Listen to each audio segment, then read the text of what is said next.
DJ Umesh कवन गलतिया हमसे रूठ गया। कांवर सजलिया बांस के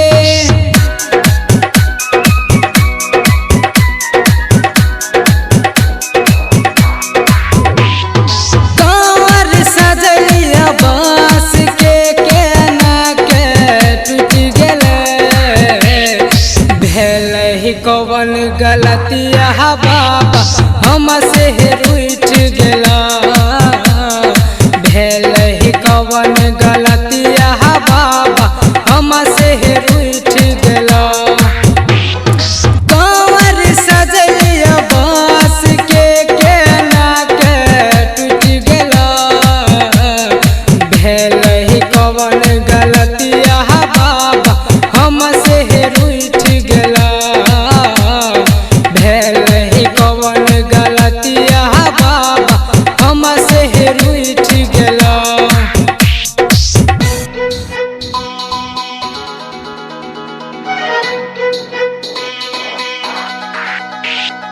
म्यूजिक बाय कवन गलतिया बाबा डीजे उमेश रूठ गया।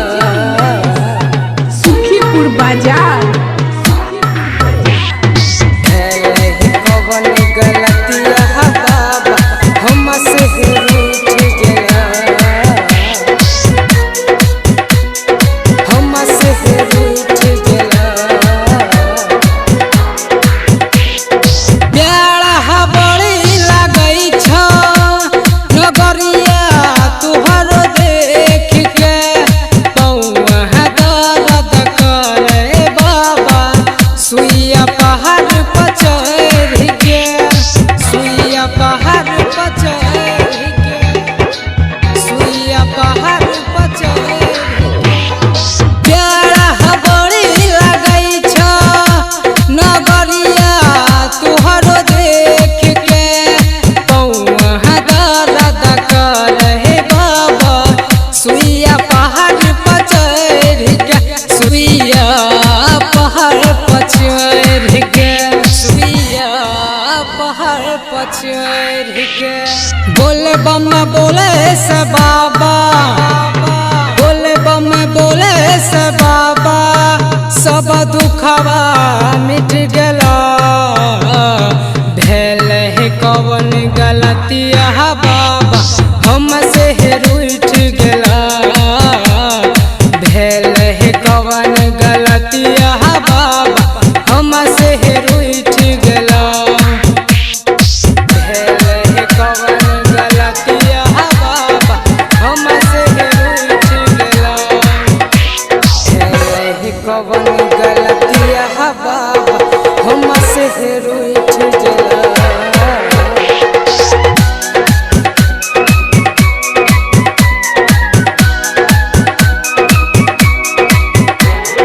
DJ Umesh recording studio बनवानखी।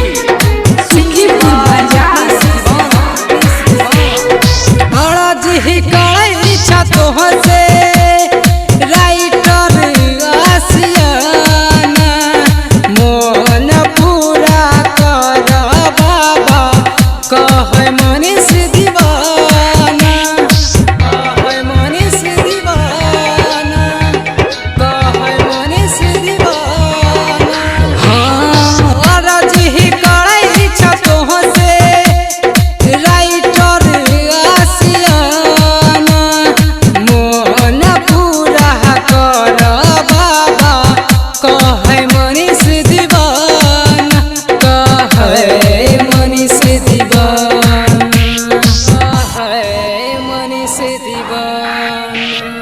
दुख के हजार विपत दुख के हजार विपत हमारे पर टूट गया।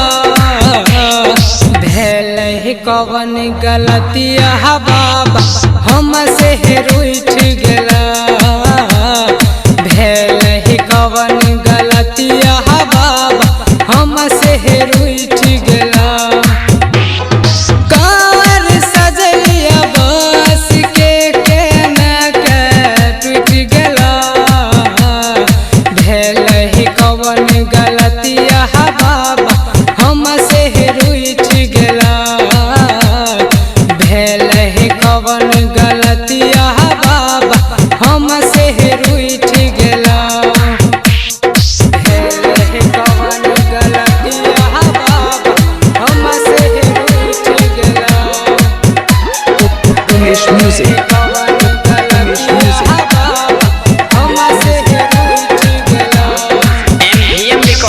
स्टूडियो बनमनखी।